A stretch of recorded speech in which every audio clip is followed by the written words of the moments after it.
पुरानी हवेली का रहस्य। उत्तर भारत के एक छोटे से गांव में एक पुरानी जर्जर हवेली थी। लोग कहते थे कि वहां पर कोई आत्मा वास करती है। बरसों से वह हवेली वीरान पड़ी थी। शाम ढलते ही वहां कोई नहीं जाता था।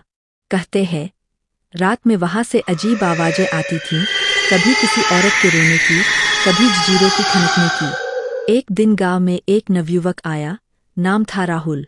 वह एक लेखक था और डरावनी कहानियां लिखता था। उसने हवेली के बारे में सुना और तय किया कि वह उस हवेली में एक रात बिताकर सच्चाई जानेगा।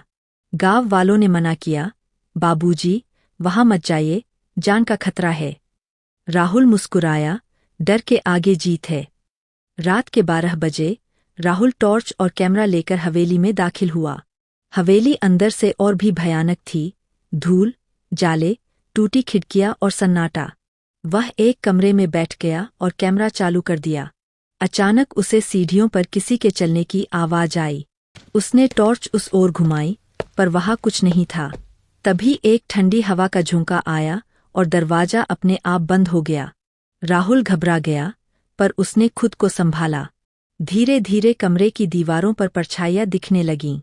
एक काले साए ने राहुल के पास आकर फुसफुसाया, तू यहाँ क्यों आया? राहुल काँप उठा। वह भागने को हुआ, पर दरवाजा अंदर से बंद था। तभी एक औरत की कराहने की आवाज आई। वह देखता है, एक सफेद साड़ी में औरत, लंबे बाल, लाल आंखें, हवा में तैरती हुई उसके सामने खड़ी थी। वह औरत बोली, मुझे न्याय चाहिए। मुझे यहाँ मारा गया था। मैं अब तक भटक रही हूँ। राहुल बेहोश हो गया। सुबह जब गांव वाले उसे खोजते हुए हवेली पहुंचे, तो वह फर्श पर पड़ा मिला। उसके चेहरे पर डर साफ दिख रहा था।